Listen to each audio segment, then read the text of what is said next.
ಬೆಂಗಳೂರಿನ ಕನಕಪುರ ರಸ್ತೆಯಲ್ಲಿ ಜಿಲೆಟಿನ್ ಕಡ್ಡಿಗಳು ಪತ್ತೆಯಾದ ಪ್ರಕರಣ ಈಗ ತೀವ್ರ ಸ್ವರೂಪ ಪಡೆದುಕೊಂಡಿದೆ. ಇಡೀ ಸಿಲಿಕಾನ್ ಸಿಟಿಯನ್ನೇ ಬೆಚ್ಚಿ ಬೀಳಿಸಿದ ಈ ಘಟನೆಯ ಬೆನ್ನತ್ತಿರುವ ಪೊಲೀಸರು ಆರೋಪಿಗಳ ಪತ್ತೆಗಾಗಿ ಕೆಡ್ಡ ತೋಡಿದ್ದಾರೆ. ಈ ನಡುವೆ ಕೋರಮಂಗಲದಲ್ಲಿ ಸಿಕ್ಕಿಬಿದ್ದಿರೋ ಶಂಕಿತ ಆರೋಪಿ ಲೋಹಿತ್ ಬಗ್ಗೆ ಸ್ಫೋಟಕ ಮಾಹಿತಿ ಹೊರಬಿದ್ದಿದೆ. ಹಾಗಿದ್ರೆ ಏನದು ಮಾಹಿತಿ? ಈ ರಿಪೋರ್ಟ್ ನೋಡಿ.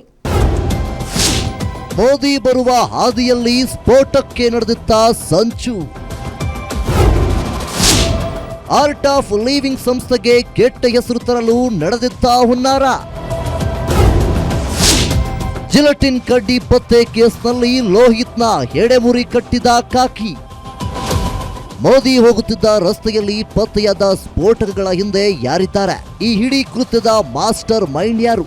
ಐಜಿಪಿ ಅವರು ನೀಡಿದ ಖಡಕ್ ಸೂಚನೆ ಬೆನ್ನಲ್ಲೇ ಈಗ ಖಾಕಿ ಪಡೆ ತನಿಖೆಯನ್ನು ಚುರುಕುಗೊಳಿಸಿದೆ. ಈ ಪ್ರಕರಣದಲ್ಲಿ ಪೊಲೀಸರ ಕಣ್ಣು ಈಗ ಲೋಹಿತ್ ಎಂಬಾತನ ಮೇಲಿದೆ.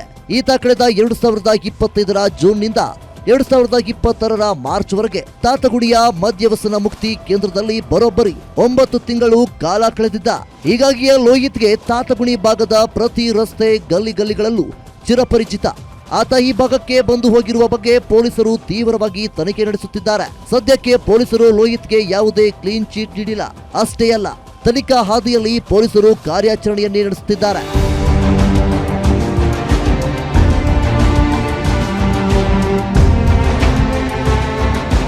ಪೊಲೀಸರು ಇದುವರೆಗೆ ಬರೋಬ್ಬರಿ 10,000ಕ್ಕೂ ಹೆಚ್ಚು ಮೊಬೈಲ್ ನಂಬರ್ಗಳ ಸಿಡಿಆರ್ ತೆಗೆದು ಜಾಲಾಡುತ್ತಿದ್ದಾರೆ.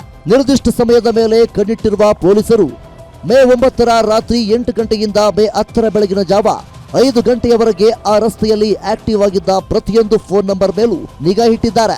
ಪ್ರತಿಯೊಂದು ನಂಬರ್ ಕೂಡ ಈಗ ಖಾಕಿ ಸ್ಕ್ಯಾನರ್ನಲ್ಲಿದೆ. ದುರಾದೃಷ್ಟವಶಾತ್ ಘಟನೆ ನಡೆದ ಜಾಗದಲ್ಲಿ ಸಿಸಿಟಿವಿ ಇಲ್ಲದ ಕಾರಣ ಯಾವ ನಿಖರ ಸಮಯದಲ್ಲಿ ಜಿಲೆಟಿನ್ ಇಡಲಾಗಿದೆ ಎಂಬುದು ಪೊಲೀಸರಿಗೆ ದೊಡ್ಡ ಸವಾಲಾಗಿ ಪರಿಣಮಿಸಿದೆ. ಈ ಕೃತ್ಯದ ಹಿಂದೆ ಬೇರೆಯದೇ ಆದ ದೊಡ್ಡ ಹುನ್ನಾರ ಅಡಗಿದೆಯೇ ಎಂಬ ಅನುಮಾನ ಪೊಲೀಸರದ್ದು. ಜಾಗತಿಕ ಮಟ್ಟದಲ್ಲಿ ಹೆಸರಾಗಿರುವ ಆರ್ಟ್ ಆಫ್ ಲಿವಿಂಗ್ ಸಂಸ್ಥೆಗೆ ಕೆಟ್ಟ ಹೆಸರು ತರುವ ಉದ್ದೇಶದಿಂದಲೇ ಯಾರಾದರೂ ಈ ಐಡ್ರಾಮಾ ಮಾಡಿದ್ದಾರಾ? ಬೆಂಗಳೂರು ದಕ್ಷಿಣ ಜಿಲ್ಲಾ ಪೊಲೀಸರು ಈಗ ಈ ವಿಧ್ವಂಸಕ ಆಯಾಮದಲ್ಲೂ ತನಿಖೆ ನಡೆಸುತ್ತಿದ್ದಾರೆ. ಒಟ್ಟಲ್ಲಿ ಜಿಲೆಟಿನ್ ತಂದಿಟ್ಟ ವ್ಯಕ್ತಿಗಾಗಿ ಪೊಲೀಸರು ಹಗಲಿರುಳು ಶೋಧ ನಡೆಸುತ್ತಿದ್ದಾರೆ.